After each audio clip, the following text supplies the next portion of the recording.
कंगवार bulletin की शुरुआत करेंगे सबसे महत्वपूर्ण खबर के साथ। पाकिस्तान के रक्षा मंत्री के आर्टिकल 370 और 35A पर दिए गए बयान और कांग्रेस और नेशनल कॉन्फ्रेंस के समर्थन पर केंद्रीय मंत्री शिवराज सिंह चौहान ने जमकर हमला बोला।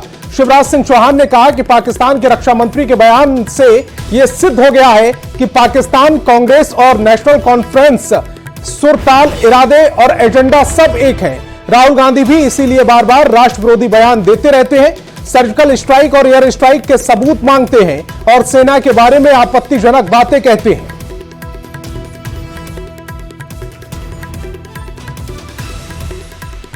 रक्षा मंत्री ने आज ये कहा तो धारा 370 और 35A के मामले में कांग्रेस और नेशनल कॉन्फ्रेंस गठबंधन के साथ है।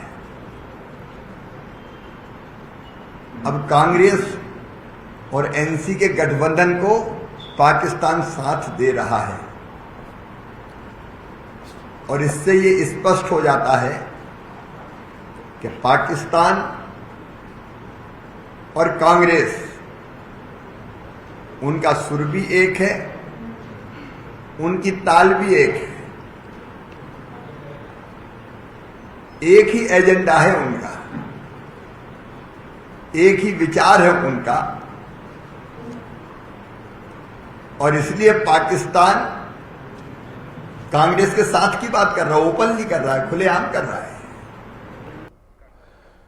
और इसी बीच धनबाद से बड़ी खबर मिल रही है। पश्चिम बंगाल में ट्रकों की नो एंट्री इस वक्त की बड़ी खबर आपको बता रहे हैं। डिबोडीह में पुलिस प्रशासन ने ट्रकों को रोका है। नेशनल हाईवे में गाड़ियों की लंबी लाइनें लग गई हैं, लंबी कतारें लग गई हैं। बंगाल में एंट्री से रोके जाने पर ट्रक ड्राइवर परेशान नजर आ रहे हैं। निरसा बीडीओ बंगाल प्रशासन से बातचीत कर रहे हैं। सूत्रों के मुताबिक मैथन और पंचेत डैम से पानी छोड़े जाने से बंगाल सरकार नाराज है। बड़ी खबर आपको बता रहे हैं, ट्रकों पर पाबंदी लगाई गई है पश्चिम बंगाल में ट्रकों की नो एंट्री। डिबोडीह में पुलिस प्रशासन ने ट्रकों को रोक दिया है। नेशनल हाईवे में लगी गाड़ियों की लंबी कतारें। संजय गुप्ता हमारे संवाददाता ज्यादा जानकारी के साथ फोन लाइन पर जुड़ रहे हैं। संजय, ये पूरा मामला क्या है, आसान भाषा में हमारे दर्शकों को समझाइए। मैथन और पंचेत टोपी से जो लगातार धनबाद जिले में 3 दिनों तक बारिश हुई थी और उसके बाद जो है डैम प्रबंधन के द्वारा बंगाल में जो पानी निकासी की गई है उसको लेकर अब बंगाल की जो सरकार है वह कड़ा रुख अख्तियार कर दिया है। और यही कारण है कि दिल्ली हावड़ा जो नेशनल हाईवे है जो धनबाद जिला से होकर गुजरती है वो बंगाल के अपने सीमा जो क्षेत्र है डिबोडी, वहां पर अब गाड़ियों को रोक दिए। बंगाल के जो भी पुलिस प्रशासन के लोग हैं, ट्रैफिक के जो पुलिस है, वो वाहनों को रोक दिया और यही कारण है कि नेशनल हाईवे में 10 किलोमीटर तक लगभग लंबी कतार लगे। हालांकि जब जो ही इस बात की जानकारी धनबाद जिला प्रशासन पुलिस को मिली तो यहाँ से निरसा के वीडियो और मैथन के ओपी प्रभारी जो है जो बंगाल प्रशासन से बात करने के लिए पहुंचे। उन लोगों से भी पूछा गया कि आखिर किस कारण से बंगाल में जो गाड़ियां जा रही है वो प्रवेश करने से रोका जा रहा है, क्योंकि अगर कोई आदेश आती है तो फिर दोनों तरफ की वाहनों को रोका जाता है। इसे लेकर धनबाद जिला प्रशासन को ऐतराज भी जताया, लेकिन बंगाल के जो भी वहां पर पुलिस पदाधिकारी मौजूद थे उनका सिर्फ एक ही कहना था कि हमें उच्च अधिकारियों से निर्देश प्राप्त हुआ है कि जो भी झारखंड से धनबाद जिले से गाड़ियां जा रही है उसे बंगाल में प्रवेश करने नहीं दिया जाए। और संजय, इस बात को समझाइए, मैथन और पंचेत डैम से जो पानी छोड़ा गया है, अगर बंगाल सरकार उससे नाराज है तो हेमंत सरकार से इसको लेकर बातचीत कर सकती थी। वाहनों की आवाजाही को रोकने के पीछे का मकसद पानी छोड़ा जाना तो नहीं है। अभी तो फिलहाल जो भी सूत्र बता रहे हैं उसमें यही बातें छन कर आ रही है कि बंगाल में जो पानी छोड़ा गया मैथन और पंचेत से, इसी को लेकर ममता बनर्जी जो मुख्यमंत्री है वह नाराज है। हालांकि ये बातें भी सभी जानते हैं कि ममता बनर्जी और मुख्यमंत्री हेमंत सोरेन में बहुत ही अच्छे संबंध है, लेकिन उसके बावजूद ये जो कदम उठाया गया है इससे कहीं ना कहीं सबसे अधिक परेशानी जो है जो इस सड़क से होकर गुजरते, नेशनल हाईवे से गुजरते, उन वाहनों वालों को सबसे अधिक परेशानी। इसमें बहुत से फल और कच्चे सामान को भी लेकर गुजरने वाले वाहन है। उन लोगों के सबसे भी जब हमसे बातचीत हुई तो उनका कहना है कि ये जो कच्चे माल है अगर ये समय पर नहीं पहुंचाए जाते हैं तो ये भाड़ा तो उनका कटेगा ही, साथ ही साथ जो सामान है वह भी उनका खराब हो जाएगा। अगर और संजय, इससे महंगाई भी बढ़ जाएगी। आप हमारे साथ जुड़े, आपका बहुत बहुत शुक्रिया। मामला कुछ इस तरह से संजय, हमारे संवाददाता बता रहे हैं कि एक तरफ से यानी कि जो झारखंड की तरफ से वाहन पश्चिम बंगाल जा रहे थे उन्हें रोक दिया गया है, लेकिन पश्चिम बंगाल से जो वाहन झारखंड की सीमाओं में प्रवेश कर रहे हैं उनको नहीं रोका गया है। ऐसे में दोनों सरकारें मिलकर क्या कुछ निष्कर्ष निकालती हैं, इस पर न्यूज 18 बिहार झारखंड की लगातार नजर रहेगी।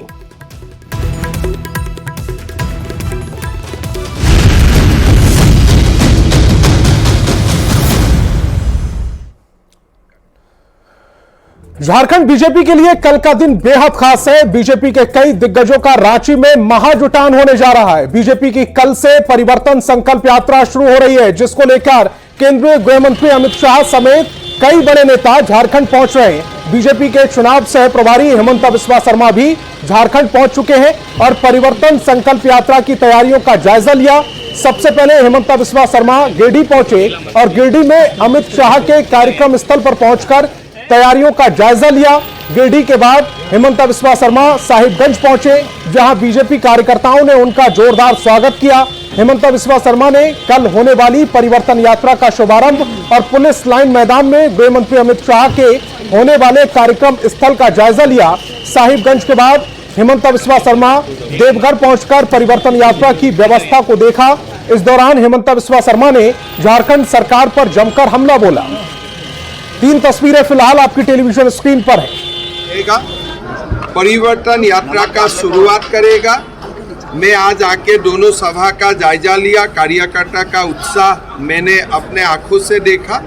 दोनों सभा बहुत बढ़िया होगा और ये परिवर्तन यात्रा से ही हेमंत सोरेन का जो सरकार है उनका भी उल्टा गिनती स्टार्ट हो जाएगा। साहेबगंज में भारत की माननीय गृह मंत्री अमित शाह जी आएगा और उनका ही कर कमलों से हमारा यात्रा का शुभारंभ होगा। सभा की प्रस्तुति को थोड़ा देखने के लिए मैं यहाँ आया था। सभी लोग मिलकर बहुत बढ़िया प्रस्तुति किया है। मेरा मानना है कि कल का सभा भी बहुत अच्छा होगा। बीजेपी तोड़ फोड़ का राजनीति नहीं करता है, लेकिन बीजेपी ऐसा एक मंच है, अगर कल आप भी आना चाहेगा तो हमारा दरवाजा हमेशा के लिए खोला रहता है। और रांची से बहुत बड़ी खबर मिल रही है। देवघर से रांची पहुंचे हैं हेमंत बिस्वा शर्मा। बाहरी नेताओं के मारकर भगाने वाले बयान पर बोले हेमंत बिस्वा शर्मा, कहा बिल्कुल मारकर भगाइए, लेकिन गलती से झारखंड के लोगों को मत मारिए। कोई बाहरी बीजेपी में नहीं आएगा। बाबूलाल के नेतृत्व में यहां सरकार बनेगी। इस दौरान हेमंत बिस्वा ने हेमंत सोरेन को दिया कामाख्या में पूजा करने का न्योता। बड़ी खबर आपको बता रहे हैं। तो रांची पहुंचे हेमंत बिस्वा शर्मा, देवघर से रांची पहुंच चुके हैं। तस्वीरें भी हम आप तक पहुंचा रहे हैं।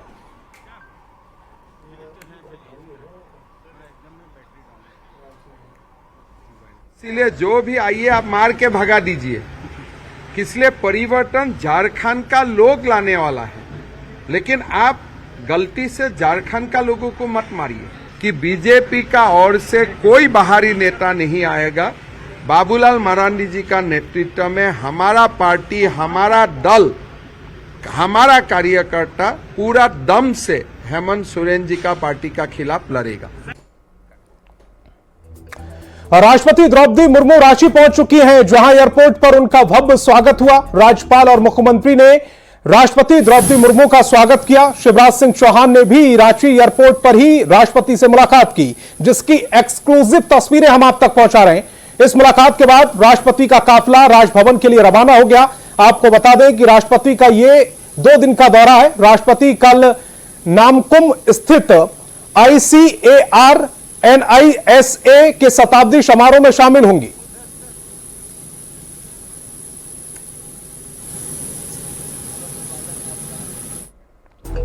राहुल गांधी के अमेरिका में अनुसूचित जाति के आरक्षण पर दिए बयान के खिलाफ झारखंड बीजेपी ने हल्ला बोल दिया है। अनुसूचित जाति मोर्चा 22 सितंबर को राजभवन के पास धरना प्रदर्शन करेगा।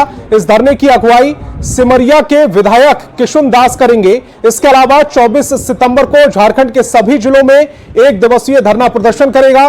बीजेपी कार्यालय में अनुसूचित जाति के नेताओं के साथ बैठक कर कार्यक्रम की रूपरेखा तैयार की गई है।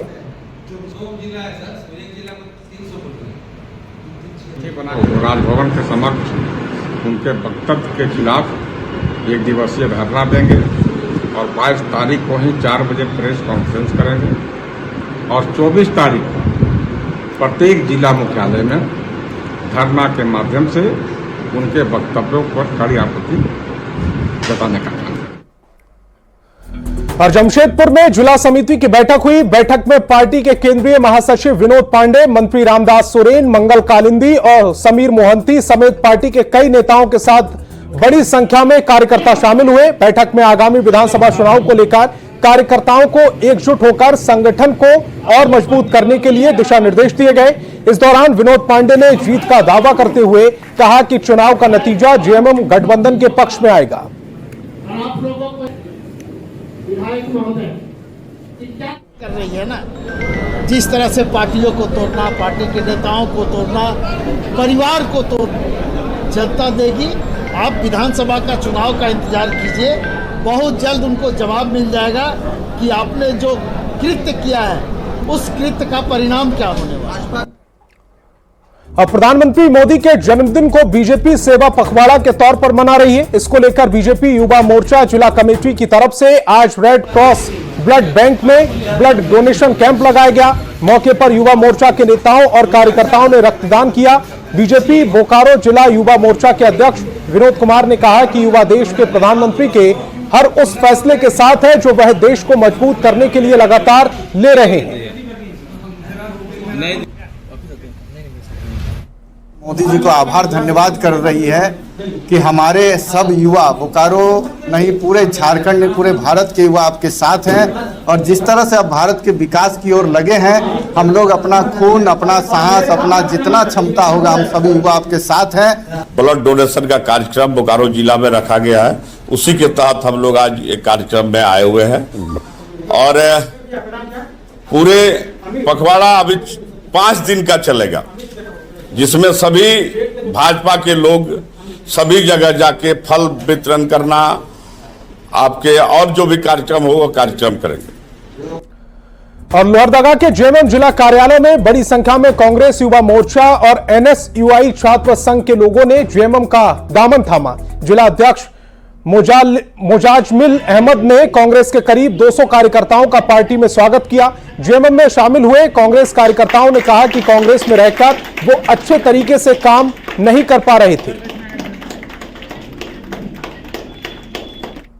हित के लिए अपने आप को और अपने जितने भी मेरे साथ हैं, सहपाठी जो हैं, पूरा मिल के सहयोग करना है जेएमएम पार्टी के लिए और इसको जितना हो सके हम लोग को आगे तक लेके जाना है अपने दम पे। जिस तरह से मैं काम करना चाहती थी वहाँ, उस तरह से मैं नहीं कर पाई, इसलिए मैं सोची कि शायद इसमें आकर के मैं काम करूँगी, मुझे ऐसा लगा और मैं इसी सोच विचार के साथ में झारखंड मुक्ति मोर्चा ज्वाइन कर रही हूँ। खैर आज झारखंड मुक्ति मोर्चा के विचार को देखते हुए आज सरस्वती कच्छप, शुभम और आपका जुबेर अंसारी के नेतृत्व में आप तो देख रहे होंगे 200 के करीब वहाँ झारखंड मुक्ति मोर्चा का दामन थामा है। और जिस तरह से झारखंड आपका माननीय मुख्यमंत्री हेमंत सोरेन संवार रहे हैं। और खबर हजारीबाग से है, जहां बड़का गांव थाना क्षेत्र के अंतर्गत ठाकुर मोहल्ला से लेकर मुस्लिम मोहल्ला तक 2 समुदायों के बीच तनावपूर्ण स्थिति है।